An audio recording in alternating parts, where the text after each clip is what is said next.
Hi hello ನಮಸ್ತೆ ಎಲ್ಲರಿಗೂ. ಎಲ್ಲರೂ ಹೇಗಿದ್ದೀರಾ? ಎಲ್ಲರೂ ಚೆನ್ನಾಗಿದ್ದೀರಾ ಅಂತ ಭಾವಿಸ್ತಾ ಇವತ್ತಿನ ಒಂದು ವ್ಲಾಗನ್ನು ಸ್ಟಾರ್ಟ್ ಮಾಡ್ತಾ ಇದ್ದೀನಿ. ಇನ್ನು ಇವತ್ತು ಊರಿಗೆ ಹೋಗಿ ನಾವು ಸೆಕೆಂಡ್ ಡೇ ಆಗಿರುತ್ತೆ. ಇನ್ನು ಶನಿವಾರದ ವ್ಲಾಗ್ ಆಗಿರುತ್ತೆ. ಇದೆಲ್ಲ ಲಾಸ್ಟ್ ವೀಕ್ ವ್ಲಾಗ್ ಆಗಿರುತ್ತೆ. ಏನಕ್ಕಂದರೆ ಸ್ವಲ್ಪ ಸಿಕ್ಕಾಪಟ್ಟೆ ಬ್ಯುಸಿ ಆಗಿಬಿಟ್ಟೆ, ಅದರಲ್ಲಿ ಸ್ವಲ್ಪ ಹುಷಾರು ತಪ್ಪದೆ. ಸೊ ಆ ಕಾರಣದಿಂದಾಗಿ ಸ್ವಲ್ಪ ವೀಡಿಯೋಸ್ಗಳು ಹಾಕೋದಕ್ಕೆ ತಡ ಆಯಿತು ಅಷ್ಟೇ.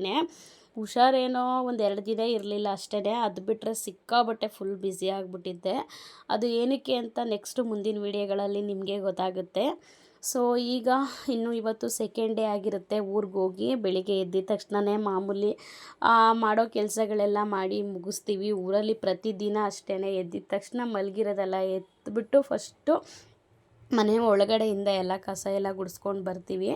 ಸೊ ಮನೆಯೆಲ್ಲ ಕ್ಲೀನ್ ಮಾಡಿಕೊಂಡು ಹೊರಗಡೆ ಬಂದೆ. ಇನ್ನು ಕುಡಿಯೋದಕ್ಕೆ ನೀರು ಇರಲಿಲ್ಲ. ಸೊ ಇವಾಗ ಸ್ವಲ್ಪ ಬೇಸಿಗೆ ಆಗಿರೋದ್ರಿಂದ ಲಿಮಿಟಾಗಿ ನೀರು ಬಿಡ್ತಾರೆ. ಸೊ ಆ ಕಾರಣದಿಂದಾಗಿ ಫಸ್ಟು ನೀರು ಇಟ್ಕೊಂಡ್ಬಿಡೋಣ ಅಂತ ಹೇಳ್ಬಿಟ್ಟು ನೀರೆಲ್ಲ ಇಟ್ಕೊಂಡು ಒಳಗಡೆ ಇಟ್ಕೊಂಡೆ. ಆಮೇಲೆ ಅಡುಗೆಗೆ ಏನು ಮಾಡೋಣ ಅಂತ ಹೇಳ್ಬಿಟ್ಟು ನಮ್ಮ ಅತ್ತೆ ನಾನೇ ಮಾಡ್ತೀನಿ ಅಂತ ಹೇಳ್ಬಿಟ್ಟು ಸೊಪ್ಪೆಲ್ಲ ಬಿಡಿಸ್ಕೊಂಬಂದರು. ಆಮೇಲೆ ಮನೆ ಹಿಂದೆ ಹೋಗಿ ಸೊಪ್ಪೆಲ್ಲ ಬಿಡಿಸ್ಕೊಂಬಂದಿದ್ರು. ಉಪ್ಸಾರು ಇಲ್ಲ ಬಸ್ಸಾರು ಏನಾರ ಮಾಡೋಣ ಅಂತ ಹೇಳ್ಬಿಟ್ಟು ಬಿಡಿಸ್ಕೊಂಡು ಕೂತಿದ್ವಿ. ಏನೋ ಮಾತಾಡೋದಿತ್ತು ಸ್ವಲ್ಪ, ಅದನ್ನು ಮಾತಾಡಿಕೊಂಡು ಏನಕ್ಕಂದರೆ ಸುಮಾರು ದಿನದಿಂದ ಫೋನ್ ಕೂಡ ಮಾಡಿರಲಿಲ್ಲ ನಾನು ಊರಿಗೆ.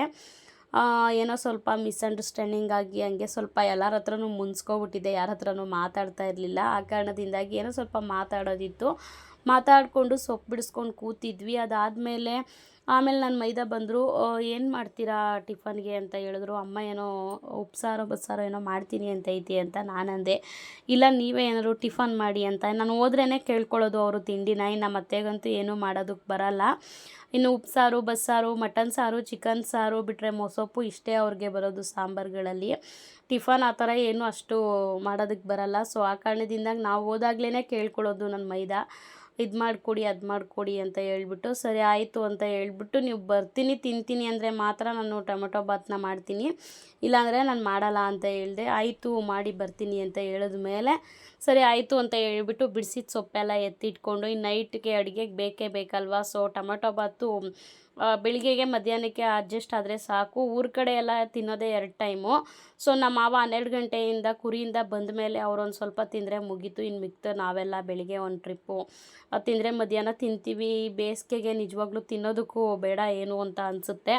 ಸೊ ಅದಕ್ಕೆ ಟೊಮೊಟೊ ಬಾತನ್ನೇ ಮಾಡೋಣ ಅಂತ ಹೇಳ್ಬಿಟ್ಟು ಟೊಮೊಟೊ ಬಾತನ್ನೇ ಮಾಡಿದೆ. ಟೊಮೊಟೊ ಕೂಡ ಇರಲಿಲ್ಲ, ಒಂದೇ ಒಂದು ಟೊಮೊಟೊ ಹಾಕಿ ಇನ್ನು ಬಸ್ಸಾಂಬಾರಿಗೆ ನೈಟ್ಗೆ ಒಂದು ಟೊಮೊಟೊ ಬೇಕು ಅಂತ ಹೇಳ್ಬಿಟ್ಟು 2 ಟೊಮೊಟೊ ಇದ್ದಿದ್ದನ್ನ ನಾನು ಹೆಂಗಿದ್ರು ಕೂಡ ಅಡ್ಜಸ್ಟ್ ಮಾಡ್ಕೊಂಡು ಮಾಡ್ತೀನಿ. ಇದಿಲ್ಲ ಅಂತ ನಾನು ಅನ್ನೋದಕ್ಕೆ ಹೋಗಲ್ಲ. ಹೆಂಗೆ ಇದ್ದರೂ ನಾನು ಎಲ್ಲೇ ಇದ್ದರೂ ಊರಲ್ಲಿದ್ದರೆ ಅಲ್ಲೇ ಹೆಂಗೆ ಅಡ್ಜಸ್ಟ್ ಆಗಬೇಕು, ಇಲ್ಲಿದ್ದರೆ ಇಲ್ಲೇ ಹೆಂಗೆ ಅಡ್ಜಸ್ಟ್ ಆಗಬೇಕು ಪ್ರತಿಯೊಂದು ತಿಳ್ಕೊಂಡೇ ಬೆಳೆದು ಬಂದಿರೋದು ನಾನು. ಸೊ ನಾನು ಎಲ್ಲ ಕಡೆ ಎಲ್ಲೆಲ್ಲಿ ಹೆಂಗೆ ಇರಬೇಕೋ ಅಲ್ಲಲ್ಲಿ ಹಂಗಿದ್ದೆ ಕಾಲ ಕಳಿತೀನಿ ಅಂತ ಹೇಳ್ಬೋದು. ಸೊ ಇನ್ನು ಒಂದೇ ಒಂದು ಟೊಮೆಟೊ ಹಾಕಿ ಟೊಮೆಟೊ ಬಾತ್ ಮಾಡಿದೆ. ಆಮೇಲೆ ನೈಟದು ಸ್ವಲ್ಪ ಲಿವರ್ ಗೊಜ್ಜಿತ್ತು. ಸೊ ಅದನ್ನು ಸ್ವಲ್ಪ ಬಿಸಿ ಮಾಡಿಟ್ಟೆ. ಯಾರಾದರೂ ಪಲಾವ್ಗೆ ನಂಚ್ಕೊಳ್ಳೋದಿದ್ರೆ ಟೊಮೊಟೊ ಬಾತ್ಗೆ ನಂಚ್ಕೊಳ್ಳಿ ಅಂತ ಹೇಳ್ಬಿಟ್ಟು ಅದನ್ನು ದಮ್ ಹಾಕ್ಬಿಟ್ಟು ಆಮೇಲೆ ಏನು ಮಾಡ್ತಾವ್ರೆ ಮಕ್ಕಳು ಅಂತ ನೋಡೋಣ ಅಂತ ಆಚೆ ಬಂದರೆ ನನ್ನ ಮಗಳು ರಂಗೋಲೆ ಬಿಡಿಸ್ಕೊಂಡು ಕೂತಿದ್ಲು. ಲೈ ಸುರು, ಏನು ಮಾಡ್ತಾಯಿದ್ದೀಯ? ಉದ್ದಾಯಿತು.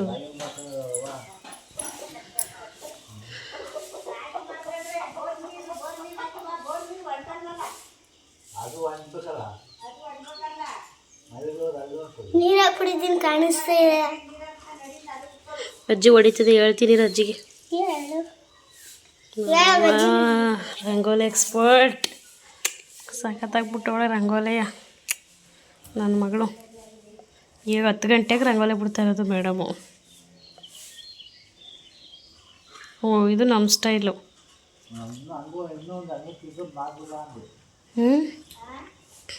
ಸರು, ಇದು ನನ್ನ ಸ್ಟೈಲು.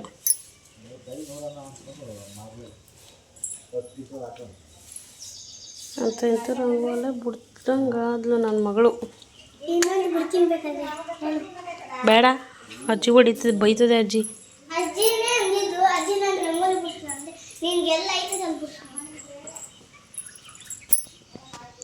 ಅವನು ನೋಡು ಈ ಬಿಸಿಲಲ್ಲಿ ಇದೊಂದು ಅವತಾರಗಳು. ಸುರು ಹೋಗ, ಅವನ ಜೊತೆಲಿ ಆಡೋಗು, ಒಬ್ಬನೇ ಆಡ್ತಾವನೆ. ಬಿಡು ಸಾಕು. ಏಯ್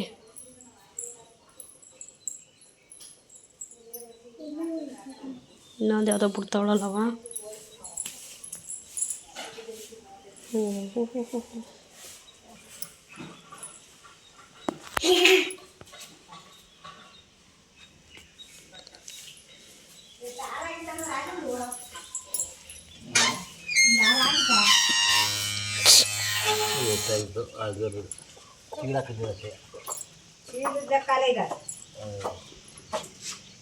ಎಗ್ರವ್ ಪಗ್ರವ್ ಯಾವ ಇಲ್ವ ಕೋಳಿ.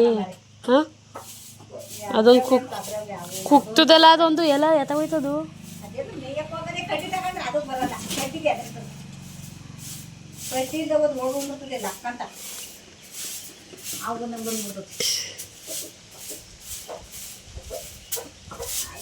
ಅದೇ ಅದು ನೋಡಿದ್ರೆ ಒಂದು ಅರ್ಧ ಕೆಜಿ ಬಾಡ ಆಗಲ್ಲ ನನ್ನಂಗೆ ಈಗೆಲ್ಲ ಒಣಕಣದಿ ಈಟೆ ಉದ್ದ ಅದೇ ಒಂದು ಜೋಳು ಉದ್ದ ನಿಗೃತದ ಹಂಗೆ ಮೇಕೆ. ಅಯ್ಯೋ ಮ್ಯಾಗ ಮುಂದೆ ಎಗ್ತದೆ ಹೊಡಿತಾ ಇರು ಎಗ್ಗದೇನ ಕಡ್ಡಿ ಕೈಲಿ ಕಡ್ಡಿ ತಗೊಂಡು ಕೊಟ್ಟರೆ ಓಡು.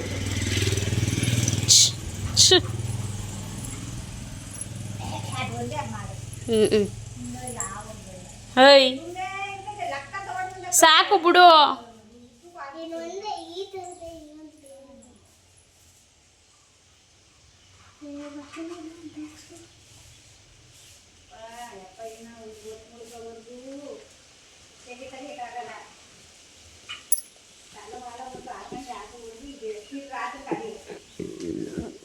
ಹೋಗು ಅವನ ಜೊತೆಲಿ ಆಟಾಡೋಗು.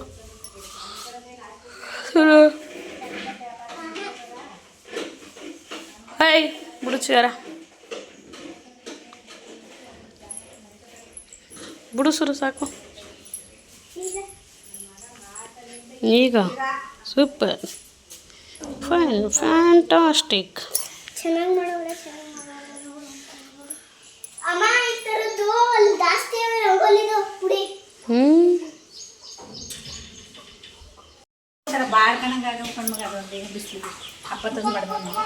ಹಣ್ಣಾಗೈತಾ ಎಲ್ಲ ಬತ್ಲಿಕಾಯಿ ನಂಗೆ ಮತ್ತೆ ತಾತ ಅದೇ ಥರ ಹಿಂಗೆ ಹಣ್ಣಾಗೈತೆ.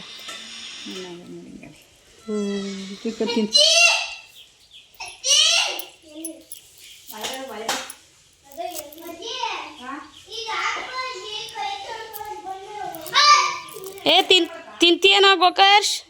ಬಾಳೆಹಣ್ಣು ತಗೋ, ಅವಳಿಗೊಂದು ಕೊಡು, ನೀನೊಂದು ತಿನ್ನು.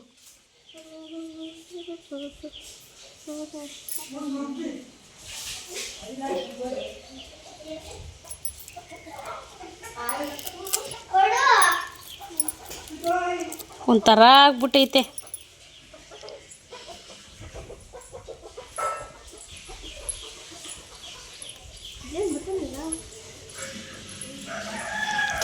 ಟೊಮೊಟೊ ದಮ್ ಆಯ್ತಾ ನೋಡ್ತೀನಿ.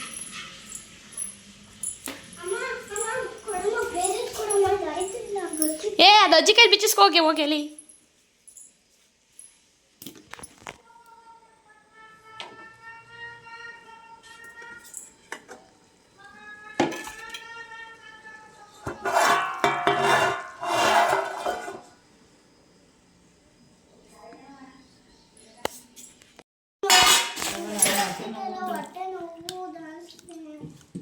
ಬೇಡವಾ ಅಲ್ಲಿ ಖಾಲಿ ಆಗಿರೋದು ಗ್ಯಾಸು ನೋಡಮ್ಮ ಸಾಕ.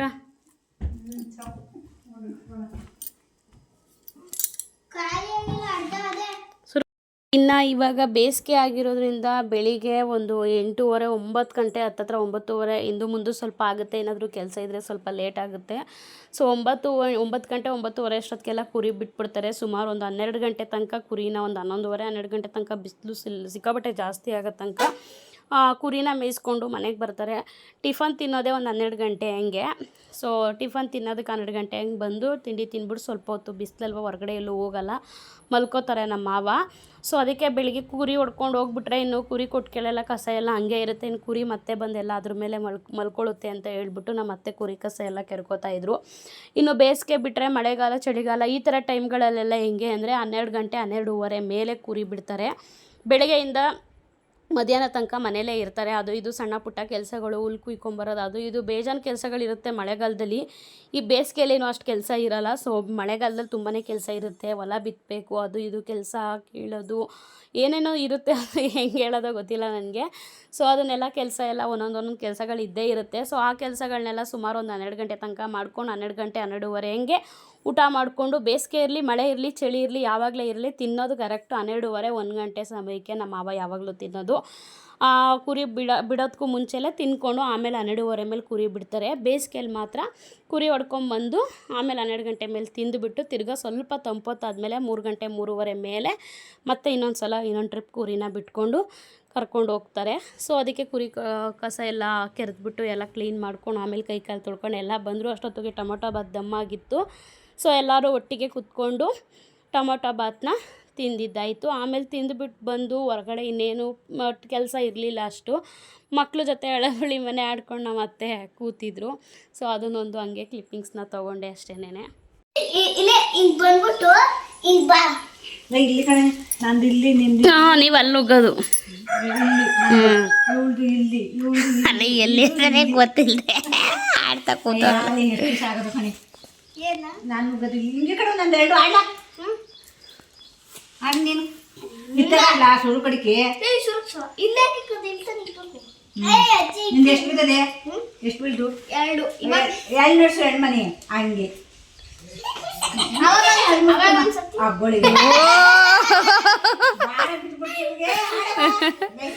ಇನ್ನೊಂದ್ಸಲ ಆಡ್ಬೇಕು ಅವಳು 8 ಬಿದ್ರೆ. ಬಾರ ಬಿದ್ದದು ಡೀಡೋ ಡೀಡೋ ಓ ಈ ನೀನ್ ಯಾಕೆ ಹೊಂಕಿಚ್ಕತಿಯಲೇ? ಮನೆಗೆ ಹೋಗ್ಬಿಡ್ಕಣವ ವಾ ಇನ್ನೊಂದ ಇಲ್ಗಿಕ್ಕೋ. ಗಾಡು 2 ಬಿದ್ರೆ ಅಜ್ಜಿದ್ ಹೊಡಿ ಕಾಯ. 2 ಬಿದ್ರೆ ಅಜ್ಜಿದ್ ಹೊಡಿ. 1 ಬೀಳ್ತು. ಮನೆ ಮುಂದ್ಲಕಾಯ ನಡೆಸ್ಕೊ. ಕೊಡಜ್ಜಿ. ಅಯ್ಯೋ 3 ಕೊಡ್ಲೇಬೇಕು. ಎತ್ತಾಗ ಹೋದ್ರೂ ಕೊಡ್ಲೇಬೇಕದು. ಎಲ್ಲ ಮನೆ ಕೊಟ್ಟವಳಲ್ಲ 2 ಗಟ್ಟಕ್ಕೆ ಸೇರ್ಸಲಿ. ಹಾಂ 3 ಗಟ್ಟಕ್ಕೆ ಸೇರ್ಸು. ಇಲ್ಲಿ ಬರ್ಲಿ ಹಾಂ ಹೋಗ್ಬಿಡ ಒಳಗೆ ಕಾಯಿ ಆದ್ಮೇಲೆ ಇಲ್ಲೇ ಸಿಗಕಂತೆ ಕಡೆ ಇದು 3 ಗಡ್ಕ ಕೊಟ್ಟಿದ್ದು ಇದೇ ಫಸ್ಟ್ ನಾನು ಇದೇ ಫಸ್ಟ್ ಆಡ್ತಾ ಇರೋದು. ಈಗ ಅಲ್ಲಿ ಎಷ್ಟು ವರ್ಷ ಆಯ್ತು ಆಡಿ. ಮಂತ್ರುಳು ನೆಸ್ಲ ಎಲ್ಲ ಬೆಳೆದ ಮಂತ್ರುಳು ನೆಸ್ಲು 2 ಹಿಂಗ್ ಬರಲಿ. ಇವಳೇನು ಸೀದಾ ಶಿಸ್ತಾಗ ಒಳಿ ಕರ್ಕ ಹೋಯ್ತಾ ಇರ್ತಾಳೆ. ಕಾಯ ಹೊಡಿದೇನೆ 2 ಕೊಡಿಲ್ಲ ನಮ್ದಿಲ್ಲ. ಅವಳ ಹೊಡಿಬೇಕು. ಇಷ್ಟ ಆಡೋ ಅಯ್ಯೋ ಇನ್ನೊಂದ್ಸಲ ಆಡ್ಲಾ? ಅಯ್ಯೋ ಈ ವೈಕ್ಲು ಕಟ್ಕೊಂಡು ಏನು ಆಡಿರೋ. 3 ಯಾವುದು 4 3 3 ಕಿಲಾಕು 4 ಕಿಲಾಕ್ಲ 2 ಗಟ್ಟಕ್ಕೆ ಹಾಕ್ಲಾ?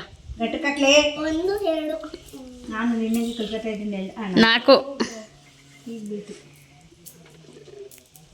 4 2 ಬಳೆಗಾಜು ಕಡ್ಡಿ ಇಟ್ಕೋಬೇಕಾಗಿತ್ತದೆ. ಕೆಲವರು ಕುರಿ ಪಿಕ್ಕಿ ಕಲ್ಲು ಇಟ್ಕೊಂಡಿದ್ದೀರಿ. ಅವ್ನ ದಪ್ಪವು ನನ್ನ ಸಣ್ಣ 1 ಕೊಟ್ಬಿಡು 1 ನಡ್ಸು ಮನೆ ತಗೊಳ್ಳಿ. ಅವ್ರು ಕೊಡುವ ನೀನಾಡು ಅವ್ನು 4 ತಕ್ಷಣ ನೀನಾಡುವ. ಅಯ್ಯೋ ಅಗಳೇ ಮಾತಾವಳೆ. ಏ ಪೂಜಾ ಹಿಂಗ್ ಬರ್ದ್ರೆ ಹಿಂಗ್ ಬರ್ಬೋದು ನೀನು. 3 ಎಲ್ಲ ತೆಗೆದು ಕಾಯಿಗಳ ಗೊತ್ತೀನಿ 3 ಆಯ್ಕೊಂಡು ಏನು ಮಾಡೋದು ನೀನು? ನಿಂದು ಹೊಡ್ಬಿಡ್ತೀನಿ ಕಾಯಿ ಹಣ್ಣು ಬಂದಿಲ್ಲ. ಎಲ್ಲಮ್ಮ ನಿಂದೆಲ್ಲಮ್ಮ ಇದ್ದದು 2 3 ಹಾಕಲ್ಲ ಕೊಡ್ಲ ಇಲ್ಲ. ಕಲ್ಲು ಯಾರ್ದು? ನಿಮ್ದ ದಪ್ಪ ಕಲ್ಲು? ಅವ್ನು ನೋವು ಸಣ್ಣ ಕಲ್ಲೆಲ್ಲ ಇನ್ನೊಂದು. ಹಾಂ ಹಾಂ ಅಯ್ಯೋ ಲೇ ನೀ ಸೈಡ್ಗೆ ಹಾಕೆ ಲೇ. ಮೊದಲೇ ಎಲ್ಲ ಕಾಯಿ ಮಿಕ್ಸ್ ಆಗದೆ. ಎಲ್ಲ ಮಡಿಕೊಂಬಿಟ್ಟು ಎಲ್ಲೆಲ್ಲಿದ್ವು ಇನ್ನೊಂದು ಪಿಕ್ಕೆ ಎಲ್ಲ ಕುರಿ ಪಿಕ್ಕೆ ಅವಳದು. ಅವಳದೆಲ್ಲ ಇನ್ನೊಂದು ಕುರಿ ಪಿಕ್ಕೆ ಎತ್ತಕ್ಕೆ ಹೋಯ್ತು. 3 ಕೊಡ್ತೀನಿ ಇದು ಕೊಡ್ಲಾ ನಾಲ್ಕು ನಾಲ್ಕು ಅಯ್ಯೋ ರಾಮ ಎರಡಕ್ಕೆ ಹೋಯ್ತದೆ ತಗೆ ಓಡ್ಸಮ್ಮ. ಬೇಡ ಬಿಡಿ ಇದು 2 4 ಕೊಯ್ತಿದೆ ನೋಡಿ ಬಿಡ. ಇವಳು ಹೊಂಟ್ಬಿಟ್ಲವಳು ಹಾಕರಿ ಒಂದು ಇದಕ್ಕೆ ಇವಳು ಇಲ್ಲಿಗೆ ಹೋಗ್ಬಿಟ್ಲು. ಮುನ್ಸ್ಕೊಂಡ್ಬಿಟ್ಲು ಕೊಳ್ಳೆ ಬಾಲೆ. ಎಲ್ಲ ಇದೆಲ್ಲೇ ಸುರು ನಿಂದು ಇದಿಲ್ಲ ಕಣೆ ಅಲ್ಲಿ ಕುರಿಪಿಕೆ ಎಲ್ಲ ಇನ್ನೊಂದು ಬರೀ ಮೂರೇ ಮೂರವೇ. ಎಲ್ಲೆಲ್ಲಿ ಮಡಿಕೊಂಡ್ಬಿಡ್ತು ಬಾ.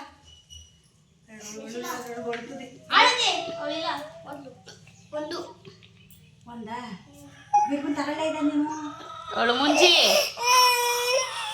ಅವಳು ಮುಂಜಿ ಬಾರವಾ ಶುರು ಮಾಡ್ಬಿಟ್ಲು ಅತ್ತಾಗೆ. ಬಾ ಬರ್ಬಿಡಿ ಹೋಗಲ್ಲ ನಿಮ್ಮ ಅಪ್ಪ ಆಚೆ. ಹಂಗೂ ಹಿಂಗೂ ಆಟ ಆಡ್ಕೊಂಡು ಆಡೋದಕ್ಕೂ ಬರ್ದೇನೆ ಆ ಮಕ್ಳ ಜೊತೆಲಿ ಹೊಡೆದಾಡ್ಕೊಂಡು ನಾವು ಅತ್ತೆ ಹಂಗೂ ಹಿಂಗೂ ಆಡಿದ್ರು. ಕಾಯಿಗಳು ಎಲ್ಲೆಡ್ಸಿದ್ರು ಎಲ್ಲಿಟ್ರು ಒಂದೂ ಗೊತ್ತಿಲ್ಲ. ಸೊ ಒಂದಷ್ಟೊತ್ತು ತನಕ ಊರಲ್ಲಂತೂ ನಿಜವಾಗ್ಲೂ ಟೈಮ್ ಪಾಸ್ ಆಗೋದೇ ಗೊತ್ತಾಗಲ್ಲ. ಸೊ ಇನ್ನಷ್ಟೊತ್ತಿಗೆ ಸಂಜೆ ಸುಮಾರು 5 ಗಂಟೆ ಆಗೇ ಹೋಯ್ತು. ಇನ್ನೂ ಸರಿ ಆಯಿತು ಅಂತ ಹೇಳ್ಬಿಟ್ಟು ನಾನು ಫ್ರೆಶ್ ಅಪ್ ಆಗಿ ನೈಟಿ ಎಲ್ಲ ಚೇಂಜ್ ಮಾಡಿಕೊಂಡು ದೀಪ ಎಲ್ಲ ಹಚ್ಚಿದ್ದಾಯಿತು. ಸೊ ದೀಪ ಎಲ್ಲ ಹಚ್ಬಿಟ್ಟು ಆಮೇಲೆ ಸಂಜೆ ಆಯ್ತಲ್ವ, ಅಷ್ಟೊತ್ತು ಕಾಲು ಕೂಡ ಕರೆದಿದ್ರು ನನ್ನ ಮೈದ ಬಂದು.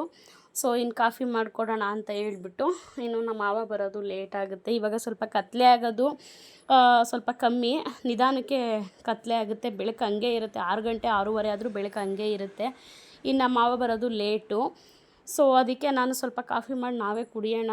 ಅಲ್ಲಿ ಊರಲ್ಲಿ ಹಸು ಹಾಲಾಗಿರೋದ್ರಿಂದ ಸ್ವಲ್ಪ ಕಾಫಿ ಕುಡಿತೀನಿ, ಇಲ್ಲಾಂದರೆ ಅದು ಇಲ್ಲಂತೂ ಫುಲ್ ಕಾಫಿ ಬಿಟ್ಬಿಟ್ಟಿದ್ದೀನಿ. ಸೊ ನಾನು ಸುಮಾರು ವ್ಲಾಗಲ್ಲಿ ಹೇಳಿದ್ದೀನಿ, ಅಮ್ಮ ಬಂದರೆ ಮಾತ್ರ ನಮ್ಮ ಮನೇಲಿ ಕಾಫಿ, ಇಲ್ಲ ಅಮ್ಮನ ಮನೆಗೆ ಹೋದರೆ ಮಾತ್ರ ಕಾಫಿ ಟೀ. ನಮ್ಮ ಮನೇಲಂತೂ ನಾನು ಸಪ್ರೇಟಾಗೆ ಮಾಡಿ ಕುಡಿಯಲ್ಲ. ಯಾವಾಗಾದರೂ ತಲೆನೋವು ಬಂತು ಅಂದರೆ ಜಸ್ಟ್ 1/4 ಲೀಟರ್ ಹಾಲು ತರಿಸ್ಕೊಂಡು ಹಂಗೆ ಕಾಫಿ ಮಾಡ್ಕೊಂಡು ಕುಡಿತೀನಿ ಅಷ್ಟೇನೆ. ಅದು ಬಿಟ್ಟರೆ ಇಲ್ಲ. ಇದು ಹಸು ಹಾಲು ಆಗಿರೋದ್ರಿಂದ ಒಂದು ಗ್ಲಾಸ್ ಮಕ್ಳಿಗೂ ಕೊಡ್ತೀನಿ, ನಾನು ಕುಡಿತೀನಿ. ಸ್ವಲ್ಪ ಬಾದಾಮ್ ಪೌಡ್ರ್ ಇತ್ತು, ನಾನೇ ತೊಗೊಂಡೋಗಿ ಯಾವಾಗ ಲಾಸ್ಟ್ ಟೈಮ್ ಇಟ್ಟಿದ್ದೆ, ಅದನ್ನು ಕಟ್ ಮಾಡಿಬಿಟ್ಟು ಮಕ್ಳಿಗೆ ಹಾಕ್ಕೊಟ್ಟೆ. ಅದು 3 ವರ್ಷ ಅಲ್ಲ 10 ವರ್ಷ ಬೇಕಾದರೂ ಅದು ಅಲ್ಲೇ ಫ್ರಿಜ್ಜಲ್ಲೇ ಬಿದ್ದಿರುತ್ತೆ, ಯಾರೂ ಯೂಸ್ ಮಾಡೋದು ಇಲ್ಲ ಅದನ್ನು, ಏನೂ ಇಲ್ಲ. ಸೊ ಲಾಸ್ಟ್ ಟೈಮ್ ಯಾವಾಗಲೂ ನಾನೇ ತೊಗೊಂಡೋಗಿ ಪಾಯಸ ಮಾಡೋದಕ್ಕೆ ಅಂತ ಹೇಳ್ಬಿಟ್ಟು ಇಟ್ಟಿದ್ದೆ. ಸೊ ಹಂಗೇ ಅದನ್ನು ಹಾಕ್ಬಿಟ್ಟು ಮಕ್ಕಳಿಗೆ ಬಾದಾಮ್ ಪೌಡ್ರ್ ಹಾಕ್ಬಿಟ್ಟು ಹಾಲು ಮಾಡಿಕೊಟ್ಟೆ. ನಾನು ನಮ್ಮ ಅತ್ತೆ ಇಬ್ಬರು ಕಾಫಿ ಮಾಡ್ಕೊಂಡು ಕುಡಿದ್ವಿ. ಕಾಫಿ ಮಾಡ್ಕೊಂಡು ಕುಡಿದ್ಬಿಟ್ಟು ಹಾಲು ಸ್ವಲ್ಪ ನಮ್ಮ ಮಾವ ಬಂದಮೇಲೆ ಮಾಡ್ಕೊಳ್ಳೋಣ ಅಂತೇಳಿ ಇಟ್ಬಿಟ್ಟು ಹೊರಗಡೆ ಬಂದು ಪೂಜೆ ಎಲ್ಲ ಮಾಡಿ ಮುಗಿಸ್ಕೊಂಡಿದ್ದೆ. ಸಂಜೆ ಪೂಜೆನ, ವಾರ ಬೇರೆ ಇತ್ತು ನಮ್ಮದು, ಶನಿವಾರ ಇವತ್ತು. ಎಲ್ಲ ಕ್ಲೀನ್ ಮಾಡಿಕೊಂಡು ಪೂಜೆ ಎಲ್ಲ ಮಾಡಿ ಆಮೇಲೆ ಕಾಫಿ ಮಾಡಿ ಕುಡಿದ್ಬಿಟ್ಟು ಸ್ವಲ್ಪ ಹೊತ್ತು ಬಂದು ಆಚೆ ಕಡೆ ತುಂಬ ಸೆಕೆ ಅಂದರೆ ಸೆಕೆ ಇತ್ತು, ಒಳಗಡೆ ಬಂದು ಹೊರಗಡೆ ಕೂತಿದೆ. ಅಷ್ಟೊತ್ತಿಗೆ ನಮ್ಮ ಮಾವನೂ ಬಂದರೆ ಕುರಿ ಹೊಡ್ಕೊಂಡು, ಕುರಿ ಎಲ್ಲ ಕೂಡಾಕ್ಬಿಟ್ಟು ಆಮೇಲೆ ಅವ್ರಿಗೂ ಸ್ವಲ್ಪ ಕಾಫಿನ ಕೊಟ್ಟೆ. ಹಂಗೆ ಹಿಂಗೆ ಅಂತ ಅದು ಇದು ಅಂತ ಸ್ವಲ್ಪ ಮಾತಾಡ್ಕೊಂಡು ಕೂತ್ಕೊಳ್ಳೋ ಅಷ್ಟೊತ್ತಿಗೆ ನಮಗೆ ಟೈಮ್ ಪಾಸ್ ಆಗೇ ಹೋಗುತ್ತೆ. ಹೇಳ್ತಾ ಇದ್ದೀನಲ್ಲ, ಊರಿಗೆ ಹೋದರೆ ಹೆಂಗೆ ಟೈಮ್ ಕಳೆದು ಬಿಡುತ್ತೆ ಅನ್ನೋದೇ ಗೊತ್ತಾಗಲ್ಲ ನಿಜವಾಗ್ಲೂ. ಆಮೇಲೆ ನೈಟ್ಗೆ ಅಂತ ಹೇಳ್ಬಿಟ್ಟು ಸೊಪ್ಪೆಲ್ಲ ಬೆಳಗ್ಗೆ ಕುಯ್ಕೊಂಬಂದಿದ್ವಲ್ಲ, ಸೊ ಅದರಲ್ಲಿ ಬಸ್ಸಾಂಬಾರೋ ಇಲ್ಲ ಮೊಸೊಪ್ಪು ಸಾರೋ ಏನಾದರೂ ಮಾಡೋಣ ಅಂತ ಹೇಳ್ಬಿಟ್ಟು ಸೊಪ್ಪು ತೊಳ್ಕೊಂಬರೋಣ ಅಂತ ಹೇಳ್ಬಿಟ್ಟು ಸೊಪ್ಪು ತೊಳ್ಕೊಬರೋಕೆ ಹೋಗ್ತಾ ಇದ್ದೆ. ಇನ್ನು ನಮ್ಮ ಮಾವ, ನಾನು ಪಪಾಯ ಕೇಳಿದ್ದೆ. ಡೈಲಿ ಖಾಲಿ ಹೊಟ್ಟೆಲಿ ಪಪಾಯ ತಿಂದರೆ ತುಂಬ ಒಳ್ಳೆಯದು. ಸೊ ಪಪಾಯನ ತೊಗೊಂಬನ್ನಿ ಅಪ್ಪ, ಕಿತ್ಕೊಂಬನ್ನಿ. ನಾವು ನೆನ್ನೆ ಬರ್ಬೇಕಾದ್ರೆ ಯಾವುದೂ ಹಣ್ಣಾಗಿರೋ ಥರ ಕಾಣಲಿಲ್ಲ ಅಂತ ಹೇಳ್ಬಿಟ್ಟು ಹೇಳಿದೆ. ಸರಿ ಆಯಿತು ಅಂತ ಹೇಳ್ಬಿಟ್ಟು ನಮ್ಮ ಮಾವ ಪಪಾಯ ಕಿತ್ಕೊಂಬಂದು ಇಟ್ಟಿದ್ರು. ಅದು ಹಣ್ಣು ಆಗಿರಲಿಲ್ಲ, ಏನೋ ಸ್ವಲ್ಪ ದೋರ್ಗಾಯಿ ಥರನೇ ಇತ್ತು. ಹಂಗಿದ್ರೇ ಚೆಂದ ತಿನ್ನೋದಕ್ಕೆ, ಇನ್ನೊಂದು ಸ್ವಲ್ಪ ಹಣ್ಣಾಗಲಿ, 1-2 ದಿನ ಹೋಗಲಿ ಅಂತ ಹೇಳ್ಬಿಟ್ಟು ಇಟ್ಟಿದ್ದೆ. ಆಮೇಲೆ ಮೊಟ್ಟೆ, ನಾಟಿ ಮೊಟ್ಟೆ ಇತ್ತು, ಮೊಟ್ಟೆ ಬೇಯಿಸು ಅಂತ ಹೇಳಿದ್ರು. ನಮ್ಮ ಮನೇಲಿ ಯಾವಾಗಲೂ ಅಷ್ಟೇ ನಾನ್ ವೆಜ್ ಮಾಡಬೇಕು ಅಂದರೆ ಮಾಮೂಲಿ ಹಾಲಲ್ಲೇ ಇಟ್ಕೊಂಡು ಮಾಡೋದು, ಕಿಚನ್ಗೆ ತೊಗೊಂಡೋಗಲ್ಲ, ಮೊಟ್ಟೆನೂ ಕೂಡ ತೊಗೊಂಡೋಗಲ್ಲ ಕಿಚನ್ಗೆ. ಸೊ ಇವಾಗ ಸಿಲಿಂಡ್ರು ಅಭಾವದಿಂದ ಸ್ವಲ್ಪ ಒಲೆಲೇ ಅಡುಗೆ ಕೂಡ ಒಲೆಲೇ ಮಾಡ್ತಾಯಿರೋದು. ನಾನೇ ಮಾಡ್ತೀನಿ ಅಂತ ಹೇಳ್ಬಿಟ್ಟು ಬಸ್ಸಾಂಬಾರು ಮಾಡಿಬಿಟ್ಟು ಪಲ್ಯ ಮಾಡ್ತೀನಿ ಅಂತ ಹೇಳಿದ್ರು. ಅದು ಯಾರೋ ಇವಾಗೆಲ್ಲ ಸೀಸನ್, ಮದುವೆ ಸೀಸನ್ ಸಿಕ್ಕಾಬಟ್ಟೆ, ಆಷಾಢ ಸ್ಟಾರ್ಟ್ ಆಗಿಬಿಡುತ್ತೆ ಅಂತ ತುಂಬ ಮದುವೆಗಳು ನಡೀತಿದೆ ಇವಾಗ. ಅದು ಯಾರೋ ಕರೆದ್ರು ಆಚೆ ಕಡೆ ಕಾರ್ಡ್ ಕೊಡೋದಕ್ಕೆ ಅಂತ ಹೇಳ್ಬಿಟ್ಟು ನಮ್ಮ ಅತ್ತೆ ಹೋಗಿ ನಿಂತ್ಕೊಂಡವರು ಹೊರಗಡೆ ಕಾರ್ಡ್ ಇಸ್ಕೊಳ್ಳೋದಕ್ಕೆ ಅಂತ. ಸುಮಾರು 1 ಅವರ್ ತನಕ ಮಾತಾಡ್ಕೊಂಡು ಅಲ್ಲೇ ನಿಂತ್ಕೊಂಡ್ಬಿಟ್ರು. ಒಲೆ ಮೇಲೆ ಕಾಳು ಬೇಯಕ್ಕೆ ಹಾಕಿದ್ದಾರೆ. ನನಗೆ ಒಲೆಯಲ್ಲಿ ಅಡುಗೆ ಮಾಡೋದಕ್ಕೂ ಬರಲ್ಲ. ಅಯ್ಯೋ ಇವ್ರು ಬರಲ್ಲ ಈ ಕಾಲಕ್ಕೆ ಬಿಡು ಅಂತ ಹೇಳ್ಬಿಟ್ಟು ಸ್ವಲ್ಪ ಕಾಳು ಹೆಂಗೋ ಬೆಂದಿತ್ತು ಒಲೆ ಮೇಲೆ, ಅದನ್ನ ಎತ್ಕೊಂಡು ಮತ್ತೆ ಹಾಲಲ್ಲಿ ನಾನ್ ವೆಜ್ ಎಲ್ಲ ಮಾಡಿದ್ವಿ ಅಲ್ವ, ಹಾಲಲ್ಲೇ ಹಿಂದಿನ ದಿನ ಒಲೆ ಎಲ್ಲ ಒಳಗಡೆ ತೊಗೊಂಡು ಹೋಗಂಗಿರಲಿಲ್ಲ. ಸೊ ಮತ್ತೆ ಗ್ಯಾಸ್ ಹತ್ರ ಎಲ್ಲ ತೊಗೊಂಬಂದು ನಾನೇ ಕೂಗಿಸಿ, ನಾನೇ ಬಸ್ಸಾಂಬಾರೆಲ್ಲ ನಾನೇ ಮಾಡಿ ಪಲ್ಯ ಮಾಡಿ ಅನ್ನಕ್ಕಿಟ್ಟು ಅನ್ನ ಎಲ್ಲ ಮಾಡಿಕೊಂಡೆ. ಇನ್ನು ಮತ್ತೆ ಬಂದು ಮುದ್ದೆ ಒಂದು ತಿರುಗಿ ಕೊಟ್ಟರು. ಅಯ್ಯೋ ಮಾತಾಡ್ಕೊಂಡು ನಿಂತ್ಕೊಂಡ್ಬಿಟ್ಟೆ ಅಂತ ಅಂದರು. ಅಯ್ಯೋ ಏನು ಮಾಡೋದಕ್ಕಾಗಲ್ಲ ಬಿಡು ಅಂತ ಹೇಳ್ಬಿಟ್ಟು ಅಲ್ಲಿ ಅದು ಉರಿ ಹೆಂಗೆ ಅದಕ್ಕೆ ಇಟ್ಕೋಬೇಕು, ಆ ಒಲೆ ಅದೆಲ್ಲ ನನಗೆ ಗೊತ್ತಾಗಲ್ಲ, ಒಲೆಯಲ್ಲಿ ಮಾಡೋದಕ್ಕೂ ಅಷ್ಟು ಬರಲ್ಲ. ಸೊ ನಾನೇನು ಮಾಡಿದೆ, ಇವಾಗ ಅದನ್ನ ಹೆಂಗೆ ಆಮೇಲೆ ಹೊಗೆ ಎಲ್ಲ ಬಂದುಬಿಟ್ರೆ ಕಣ್ಣು ಉರಿ ಎಲ್ಲ ಸ್ಟಾರ್ಟ್ ಆಗಿಬಿಡುತ್ತೆ. ಎಲ್ಲ ಅಭ್ಯಾಸ ಮಾಡ್ಕೋಬೇಕು. ನನಗಿಷ್ಟ ಒಲೆಯಲ್ಲಿ ಮಾಡೋದಕ್ಕೆ, ಒಲೆ ಅಡುಗೆನೂ ಇಷ್ಟ, ಒಲೆಯಲ್ಲಿ ಮಾಡೋದಕ್ಕೂ ಇಷ್ಟ. ಬಟ್ ಅದಕ್ಕೆ ಟೈಮ್ ಬೇಕು, ಪೇಷನ್ಸ್ ಇರಬೇಕು, ನಿಧಾನಕ್ಕೆ ಮಾಡಬೇಕು ಒಲೆಯಲ್ಲಿ. ಸೊ ನಾವು ಹಚ್ಚಿರೋದೆ ಸುಮಾರು ಹೊತ್ತು ಕೂತ್ಕೊಂಡು ಅಳತೆ ಹೊಡ್ಕೊಂಡು ಕೂತಿದ್ವಿ. ಸುಮಾರು ಹೊತ್ತು ಆದಮೇಲೆ ಒಲೆ ಹಚ್ಚಕ್ಕೆ ಹೋಗಿದ್ದು. ಅಷ್ಟೊತ್ತಲ್ಲಿ ಹಚ್ಚಕ್ಕೆ ಹೋಗಿ ಅಡುಗೆ ಇನ್ಯಾವಾಗ ಮಾಡೋದು ಅಂತ ಹೇಳ್ಬಿಟ್ಟು ಒಲೆ ಮೇಲೆ ಗ್ಯಾಸ್ ಎಲ್ಲ ತೊಗೊಂಬಂದು ವಾಪಸ್ಸು ನಿಧಾನಕ್ಕೆ ಮಾಡಬೇಕು, ಟೈಮ್ ಕೊಡಬೇಕು. ಬಟ್ ಅದು ಅಷ್ಟು ಟೈಮು ಆಲ್ರೆಡಿ 8 ಗಂಟೆ ಆಗಿಬಿಟ್ಟಿತ್ತು ನೈಟು. ಸೊ ಮತ್ತೆ ಗ್ಯಾಸ್ ಮೇಲೆ ತೊಗೊಂಬಂದು ನಾನೇ ಪಲ್ಯ ಎಲ್ಲ ಮಾಡಿ ಬಸ್ಸಾಂಬಾರು ಮಾಡಿ ಎಲ್ಲ ಮಾಡಿದೆ. ಇನ್ನು ಹಳ್ಳಿ ಕಡೆ ತುಪ್ಪ ತೊಗೊಂಬಂದಿದ್ರು ಎಲ್ಲೋ, ಅವತ್ತೇನೆ ನಾವು ಹೋಗಿದ್ದ ದಿನವೇ ತೊಗೊಂಬಂದಿದ್ರು. ನಾವು ಹೋಗಿದ್ದ ದಿನ ಅಲ್ಲ, ಶನಿವಾರ ಸಂಜೆಲಿ ತೊಗೊಂಬಂದಿದ್ರು ತುಪ್ಪನ. ಊರಿನ ತುಪ್ಪ ಅಂದ್ರೇ ಒಂಥರ ಚೆಂದ. ತುಪ್ಪನ ಹಾಕ್ಕೊಂಡು ಊಟ ಮಾಡ್ತೀವಿ, ಎಷ್ಟು ಚೆನ್ನಾಗಿತ್ತು ಅಂತ ಹೇಳಿದ್ರೆ. ಆ ತುಪ್ಪದ ಘಮ ಅಂತೂ ನಿಜವಾಗ್ಲೂ ಹೇಳೋಕ್ಕೆ ಅಸಾಧ್ಯ, ಅಷ್ಟು ಚೆನ್ನಾಗಿ ತುಪ್ಪ ಕಾಯಿಸ್ತಾರೆ ಊರ ಕಡೆ. ನನಗಂತೂ ಹಳ್ಳಿ ತುಪ್ಪ ಅಂದರೆ ತುಂಬಾ ಇಷ್ಟ. ಸೊ ಇನ್ನು ತುಪ್ಪನ ಹಾಕ್ಕೊಂಡು ಬಸ್ಸಾರಲ್ಲಿ ಊಟ ಎಲ್ಲ ಮಾಡಿ ಮುಗಿಸ್ಕೊಂಡಿದ್ದಾಯಿತು. ಇನ್ನು ಇವತ್ತಿನ ದಿನ ಈ ಥರ ಇತ್ತು ನಮ್ಮದು. ಇನ್ನು ನೆಕ್ಸ್ಟ್ ಡೇ ಯಾವ ಥರ ಇತ್ತು ಪ್ರತಿಯೊಂದು ಡೀಟೇಲಿಂಗ್ ವೀಡಿಯೋನ ಮತ್ತೆ ನಾಳೆ ವೀಡಿಯೋದಲ್ಲಿ ಶೇರ್ ಮಾಡ್ಕೋತೀನಿ. ಸದ್ಯಕ್ಕೆ ಇವತ್ತಿನ ವೀಡಿಯೋನ ನಾನು ಇಲ್ಲಿಗೆ ಎಂಡ್ ಮಾಡ್ತಾಯಿದ್ದೀನಿ. ಮತ್ತೆ ನಾಳೆ ವೀಡಿಯೋದಲ್ಲಿ ಭೇಟಿ ಆಗೋಣ. Thank you for watching. Bye.